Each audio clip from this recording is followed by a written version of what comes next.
Everything is manipulated and everything in our reality is a scam. From the banking system to the stock market to the version of history that we're taught. It's all one big giant Ponzi scheme. Social Security is not security. By the time you get back what you paid into it, inflation has already depreciated its value. Banks are not protecting your money either. Since 2020, banks have been allowed to keep 0% reserves on deposits, meaning they can loan out virtually all of your money. And the Federal Reserve is not federal at all. It's a private banking system that does not serve the public interest. The Federal Reserve has equity holders, and they are not American, just like many of the other central banks around the world. And even the language is manipulated. So a trust fund, the word trust does not mean the same thing to them as it does to us. You're told to trust people with your money who do not give a damn about you. Inflation statistics, unemployment statistics, and the economic data are all manipulated. The stock market, highly manipulated.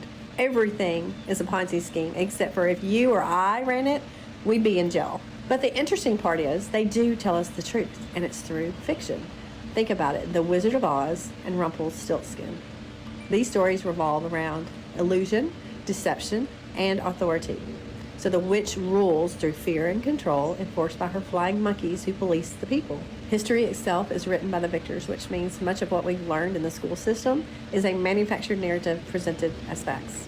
There is a shift happening right now, and you can feel it everywhere, from the checkout line at the grocery store to the break room at work. People are exhausted, but more than that, they are starting to see the strings. For a long time, if you questioned why our food is suddenly unaffordable, why corporations treat human beings like disposable machinery, or why everyday life feels like a constant trap, you were called crazy. But we are reaching a breaking point. Millions of hard-working Americans are looking around and realizing the social contract isn't just frayed, it is broken. And as you'll see today, that realization is fundamentally changing how we view our country. So I don't know if it's just me who's noticed this, but this is the most anti-social generation or time of my entire life. Not me personally, because I'm a yapper, but everybody around is so weird. I went to the grocery store the other day and there was a worker by the produce and she was stocking stuff and I was just right by her. So I said hi and smiled at her and she just looked at me almost repulsed that I said hello to her. And I'm just okay. Or people will walk past you and be so afraid to look at you. And I think that's so weird. It makes me so uncomfortable.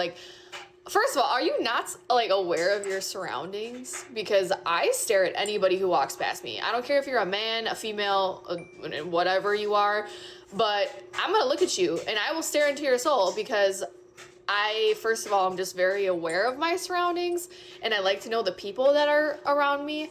But I don't know, people just are just even afraid to look in your direction, and that is just so mind-boggling to me.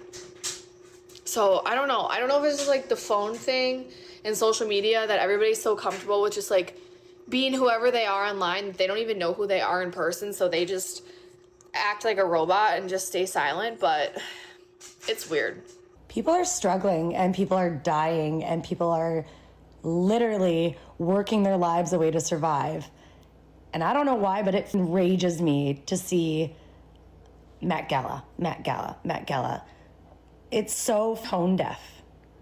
It's so very capital Hunger Games, and I don't know why people are just consuming this and not outraged. We the people have handed those billionaires their lives. And we're all just sitting here taking scraps and being grateful. And that's for Lulu. The collective population needs to rise. We need to start standing and revolting and fighting because it's bullshit. It's absolute bullshit that people are smiling at these events, wearing their ridiculous, overpriced costumes, while everyone else just works their lives away to be able to pay their bills, not to actually live and enjoy life, but just to survive. This dystopian world is so broken. I just can't. I don't know. Have the day you deserve. I find it very odd that I feed the deer in our backyard all the leftover vegetables that we have that are going bad, so at least it, can go to some good. They have not touched any of the food or vegetables that I've thrown in the backyard over the fence in the last week. I had to pick it up yesterday and actually throw it in the garbage, because it was decayed at that point. Do you guys understand that if they're not eating vegetables, there's at least 20 of them that come by every morning and every night, and they stop in the backyard where our fire pit is, and they eat the grass and they eat the leaves off the trees. They have not touched a single vegetable. I have thrown carrots, I have thrown celery, I have thrown bell peppers. All of it was still there yesterday. This is scary. They are KILing us through everything, including our food. And mind you, this was organic vegetables. This is the stuff that costs an arm and a frickin' leg to purchase. This is getting scary, and I'm scared for myself and my child because I try to buy decent food with the little money that I have, and it's all riddled with chemicals. I mean, if wild animals are not eating our food, which they used to eat it up within no time, I mean, it would be gone, devoured, because I have to cut the grass back there, and I notice everything on the yard. I mean, in our property. You guys have seen the deer a million times. I've videoed them. You guys know my property, and you guys should know where I'm talking about, behind the fire pit, or behind the fence where the fire pit is. This is crazy. This is scary. When are we going to stand up? When is enough enough? When are we going to be done with the bullshit? With the bullshit. They want us gone, and that's end of story. There's nothing else we can say. There's no but, what, maybe this, that, you if you think different. I'm sorry, I don't give a shit anymore. You're part of the problem. I feel so bad for my kid and her generation, who are going to be beyond measure with everything. Everything. And I can't work hard enough, long enough, 7 days a week in order to provide anything to give to her when I die. It's so sad. I just got done grocery shopping, and I'm telling you, things are becoming so dystopian, and like things are changing. My husband and I are going to retire in a very rural part of Michigan. So we come up here to our little cabin a lot, and it's 70% went to Donald Trump.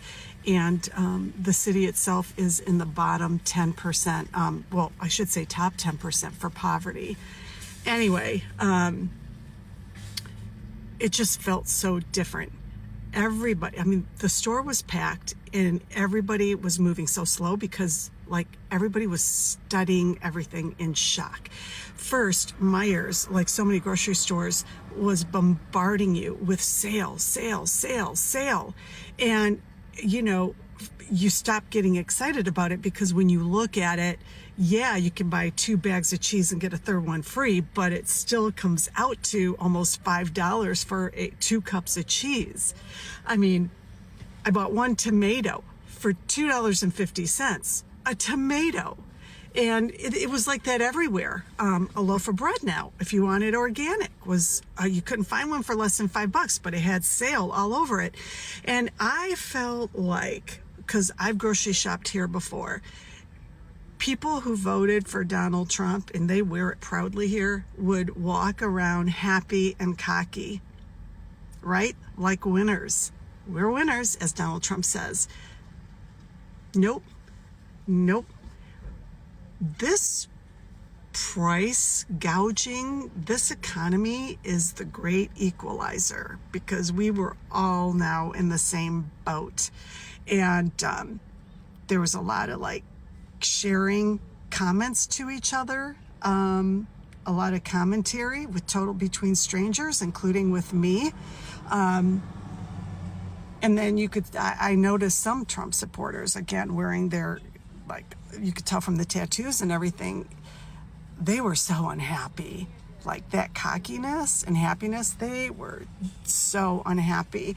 And then checking out, like the workers there just were busy going from cash register to cash register, because everybody would be like, this is supposed to be on sale for this much and it's coming up this much. And then they'd all have to explain all the fine print. And so it wasn't the deal they thought it was. And, well, I can't take this now. Like they were constantly having to take products from customers who couldn't afford it.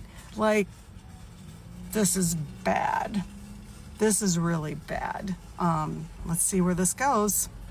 You know what I think's going on right now? And it's not just me. Is everybody's going through their own spiritual awakenings. Like, you're sleeping like shit, you're waking up like almost every hour on the hour. You're feeling lost in life. The things that you used to like to do, you don't really want to do them anymore, which could cause like depression.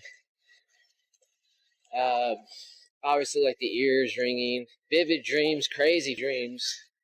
And then when you start losing interest in the things that you like to do or you love to do, you start questioning yourself. You're like, man, should I be doing something else?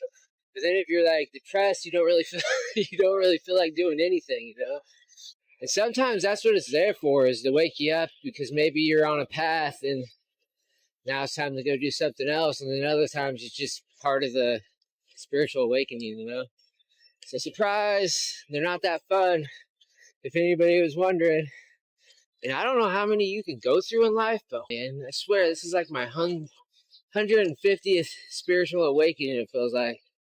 Maybe not that many, but it feels like it. Robots at Kroger. So I'm here at Kroger and I finally noticed that they added robots. Let's take a look. Oh, hey, what's up, dog? Take a look at that. How you doing? Hi, I'm Tally. Oh, look. Hi, Tally. You are a check self-inventory. How are you? Very cool. You can go. Here.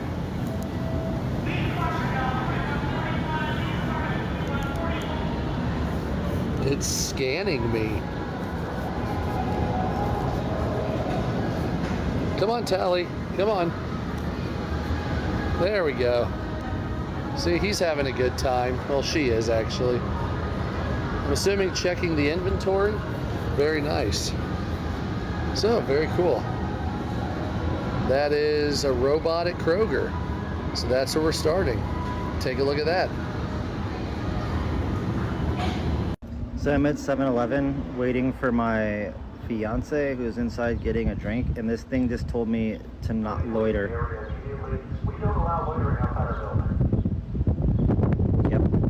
It's not what we asked for, but it's what we're getting. If you don't realize this yet, the digital ID surveillance structure is completely being rolled out and is happening fast, like right now. Starmer mentioned it last year that if you don't have digital ID, you're not going to have a job. And that is why today I am announcing this government will make a new free of charge digital ID mandatory for the right to work by the end of this Parliament. Let me spell that out. You will not be able to work in the United Kingdom if you do not have digital ID. And now King Charles is talking about how they're rolling out the digital ID system. My ministers will also proceed with the introduction of digital ID that will modernize how citizens interact with public services. And this meeting with Xi Jinping is not a coincidence.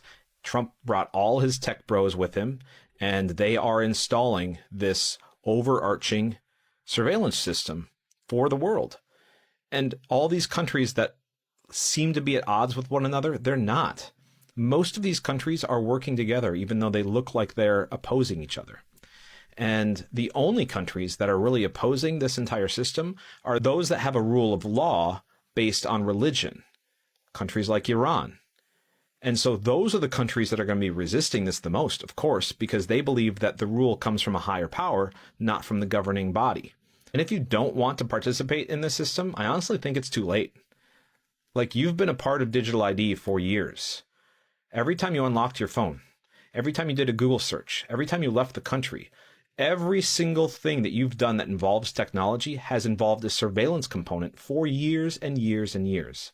And so all of the information that these systems need to understand who you are and what you look like are already fully constructed. It's pretty obvious if you just look at all the data centers they're building that they're clearly not for just processing our AI transactions. Like there is a clear focus. We're going to be the AI capital of the world. We're going to be the surveillance capital of the world. And it's going to be headquartered out of DC under the ballroom. This is the advancement towards a one world government. This is going exactly to plan. And you had to be a conspiracy theorist to believe that this was happening a number of years ago. And now you have to be a conspiracy theorist to think that it's going to work out okay. And actually, as a conspiracy theorist, self-proclaimed, I believe there is a path where this actually works out. But it requires you to think like a complete crazy person to believe that to be true. So I'll be happy to go down that rabbit hole with you in another video here later. But in the meantime, you have to start asking yourself the question, what am I willing to accept? And what am I willing to fight for? Hey, y'all. Hey. I just left my doctor's office. And I got to be honest. Ever since my breakdown and the pandemic, I just can't see the world the same. I can't interact with the world the same. And we've been trying to figure out how I should navigate the world. Trying to manage my symptoms. I'm literally allergic to this society. I have no desire to participate, and I literally don't have the energy to do anything because all my energy is wrapped up in just trying to survive. I don't care about the things that we were told we should care about. I don't give about none of it. You feel me? Like, now that I see through the veil and I understand now what has happened to us and what we're doing, like I feel like conspiracy theorists and, woke people, whatever you want to call it, it's just another way for them to keep us controlled, right? Like I remember having these thoughts and like pushing them down because I wasn't comfortable sharing them because it went against everything that was normal in society. But they came from somewhere, right? Like, why am I having these thoughts? Why am I feeling this way? This shit is not natural. We're not living in a natural way. And balance is about to be restored because everybody that sees through the veil and all the shit that's happening is waking up. We're waking up and starting to question shit. Like, we're literally like a big ass human experiment. They keep doing shit knowing the impact it will have on our subconscious mind and our behaviors and our belief system. They know how this shit works. Why didn't they teach us this shit in school? Because they don't want us to know. They want to control us. And we're out here thinking we're free and we're making choices. No, is it really a choice if they give you the things to choose from? Are you really free? Like, that shit blows my mind. I have no interest, and I look at people like, get the f out of my face. Like, I literally don't have the energy to do anything else. My brain and all the stuff I was doing before, that shit is, it's just, it doesn't make sense. None of it makes sense. After my breakdown, or before my breakdown, when things started crumbling around me and things were falling apart, I was like, what the f is going on? The biggest catalyst for me was when my job, when I got sick from working from home, I ended up having pulmonary embolism. I was hospitalized for like 3 days. And shortly after, my job started phasing people back into the office, just during the pandemic. My doctors suggesting that I do not go back into the office out of fear of getting exposed to COVID because I'm still recovering from my lung condition. When my job pushed back and basically said, we don't care that you were just hospitalized, you still got to come into the office.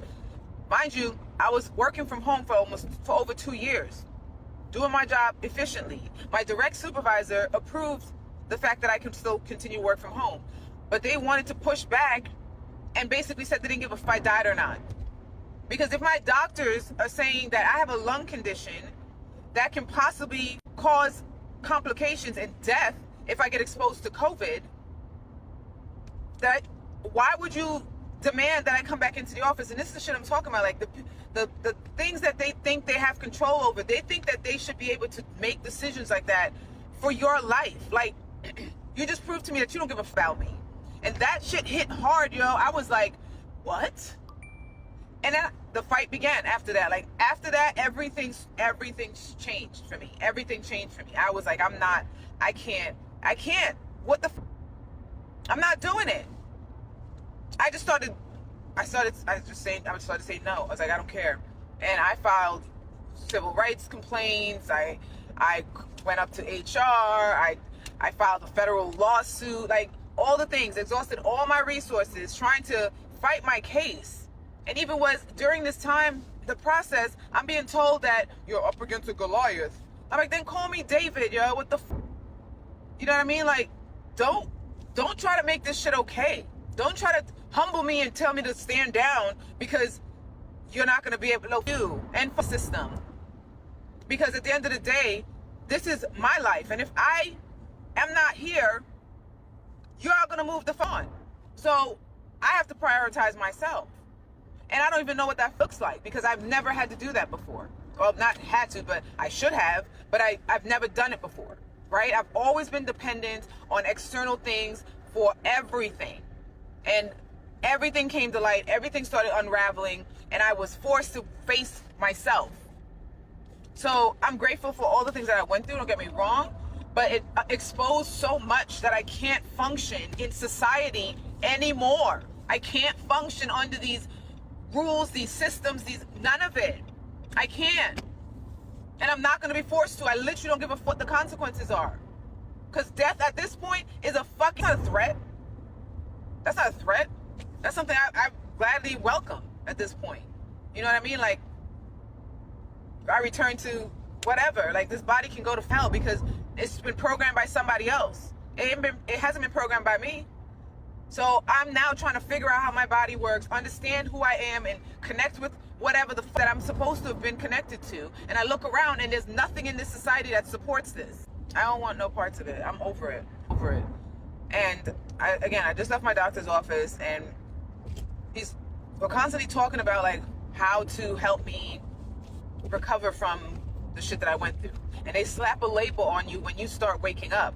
You know, they give you some mental health disorder or some kind of, whatever, label you crazy because you no longer, like, I'm literally allergic. You can no longer function in this society.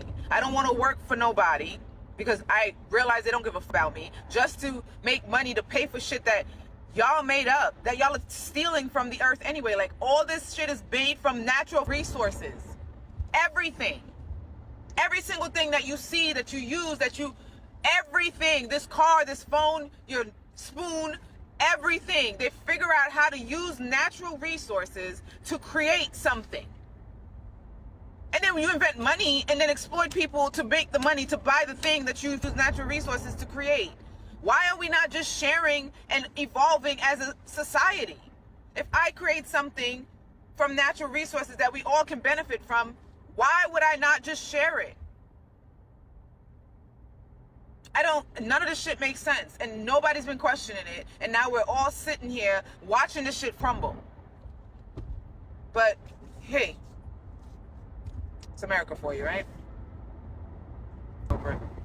What we are watching is the real-time collapse of trust in American institutions. When a massive corporation like Kroger deploys robots to monitor aisles while families literally cannot afford ground beef, the disconnect becomes impossible to ignore. It isn't just about high prices or weird corporate policies anymore. From digital tracking systems creeping into our daily lives to HR departments forcing sick employees back into cubicles, the system is demanding more of your time, your money, and your privacy while offering absolutely nothing in return.